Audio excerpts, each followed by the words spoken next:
Alright, good morning, no? Murag, this is my first video. I'll be discussing basic gani kayo nga pagka-istorya ba? Kay para at least dili man tanan personnel nga medical related. So, some of my friends mangod requested me to clarify things with regards kana ganing anxiety attack or panic attack, or we call that one as hyperventilation syndrome. So from the word itself, syndrome,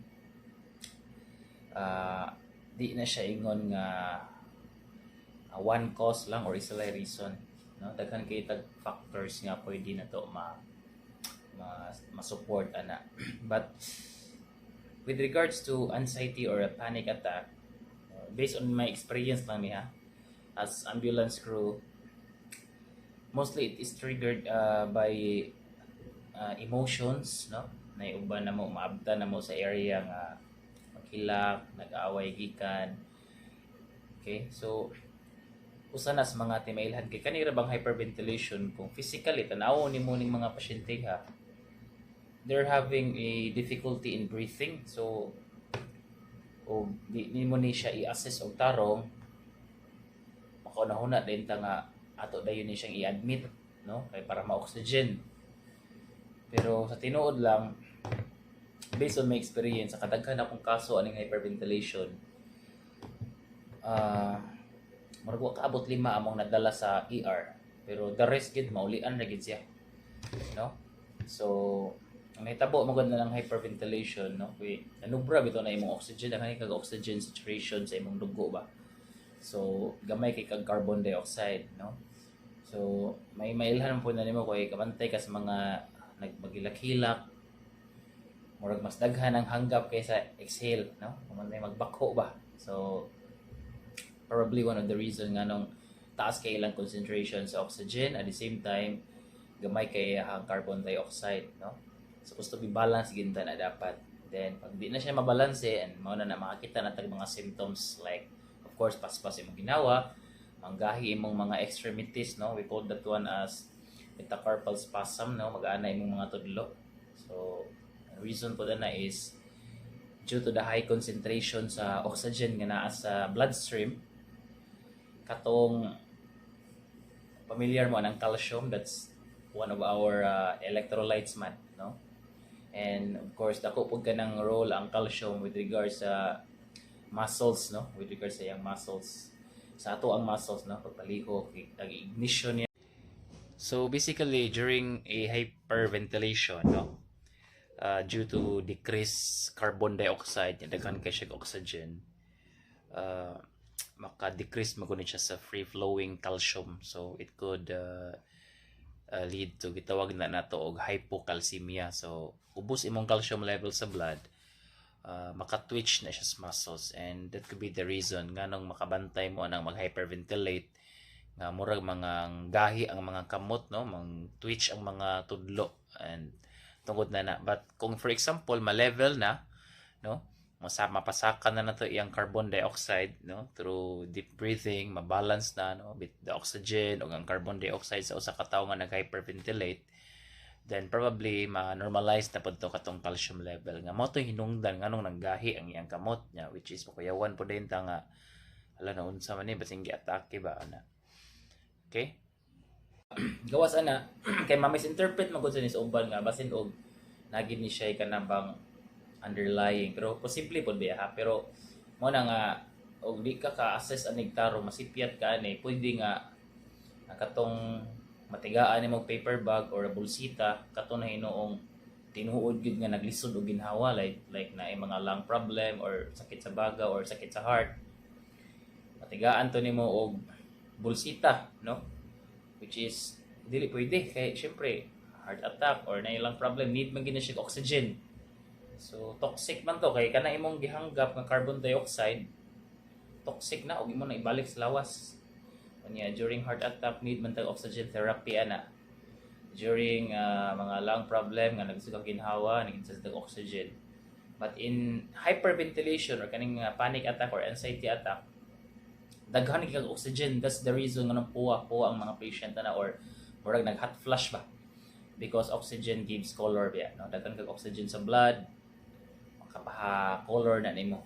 Okay, unya with regards pod sa kuan, mo to manggahi man to no nya, with regards sa temperature sa tao ana, mostly na medyo warm na sila because of the high concentration of the oxygen. So ang among intervention na sa ambulance is of course pakalmahon gyud na mo kutob sa kaya. Actually sa tinuod lang, kung kamao lang bitaw ka mo abi-abi aning pasyente ha, kung magamit gyud nimo sales stock mga day kani nani lang ha, relax lang ta, ayo lagpaspas ginhawa.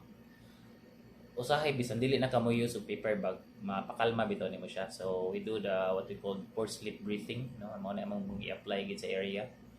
Ma'am, ginhawag lawom, pugong kadiyot, hinay-hinay paggawas na pakalmahon na mo. Ang environment dapat kalma kung may mo.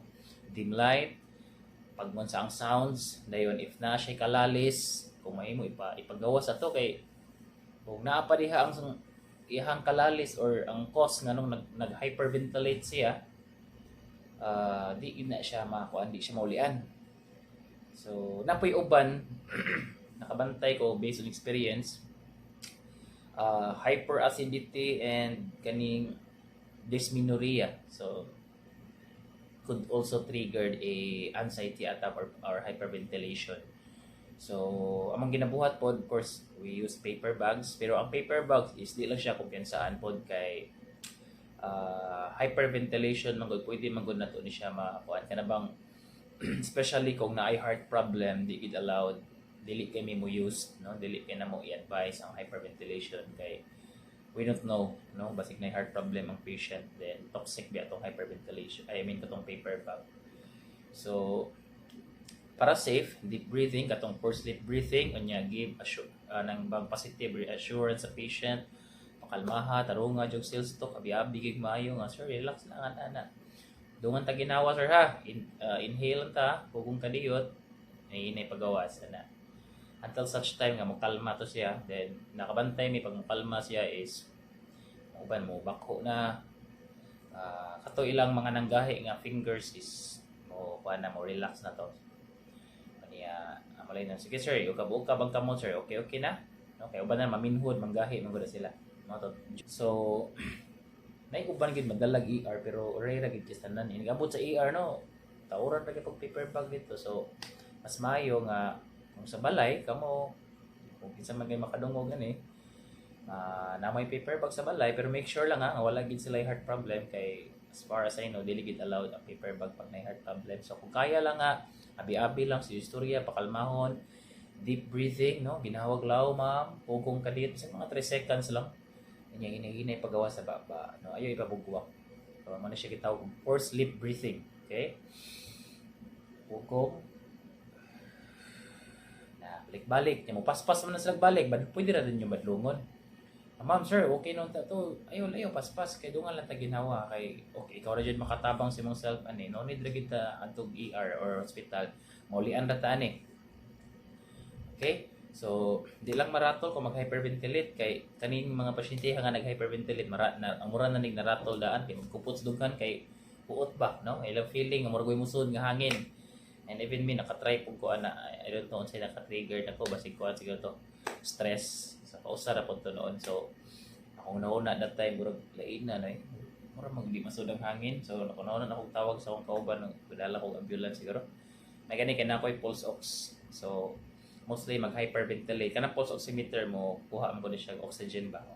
Normal pa ba yung oxygen? So, pag tanawan ako, agoy, 99% hyperventilate gid dai. So way angay kakulba. So ngita na yung paper bag, so ako rin nag-inhale. So mostly good, mingon siguro ko nga mga out of 10 patients, mga 8 to 9 maulian ra gid. One siguro ana mo yung makuan, depende lang kay og despite sa inyong intervention, deep breathing, huwag gid nanggahi gyapon siya, kutas gyapon siya, especially kung mo down ang oxygen saturation, ya mura na pud siya mangus pa da, there might be another reason for that. So need gid siya admit or need siya dalon sa ER para ma-assess ato mga doktor, no, makuha laboratories kung unsa jay naka-trigger and probably unsa pa mga angay pagbuhaton. So hopefully in case na mag-panic attack or na mo report sa inyo day dong naglisod ginhawa si kuan, so just ask sa unsa man gitabuang anong kalisod ginhawa. So mayon gini ay si kuan nag-away, ay si kuan naglalay, sige hilak-hilak, so at least oy naka-idea ay posible ni nga hyperventilate. Tanawa ko no yung mga extremities, yung kamot unsay porma, nanggahi lagi ana mo klaro-klaro na nagamay. So ask the patient, pakalmahon, then deep breathing. Ana ra maulian lagi na, trust me unya. Make sure pod nga ikaw sad nga makuan tarong nga pod og approach nga ay inuira ng imo, so dili gina siya effective. So dapat kalma sad ka, mo appreciate pud ka kana very good kana ginawa laglaw ayaw paspasa. Pwede ra sad mo badlongon gamay ayaw lagi paspas, sakto na to ganina. Pero mayon ganina day galisod ginhawa. Unsa nga tabuha si kuan ba katubang naay sakit sa kuan, sa lungs or sa heart nya. Mao ba nya kutas kayo luspad. Nya murag luyaw di na gini mo tingog halos. So probably katod yun ng tinuod nga nanginahanglan og oxygen. So kanang if na nga case, then need gina siya iadto og ambulance dadon sa ER para ma-assess no sa mga management nga pagabuhaton. Okay? So nagani isas ginhawa ato sang i-assess hyperventilation ba na or panic attack or katubad jud ng tinuod nga galisod o ginhawa nga need jud tag oxygen ba. Okay? So hopefully this video maka-help ni di lang ni sa mga medical students sa nursing or ambulance crew, but also sa mga normal nga tao. Kaya ang hyperventilation pwede mahitabo sa balay, pwede atong classmate, atong silingan, atong kauban sa work, no? So hopefully makatapang ni. Thank you.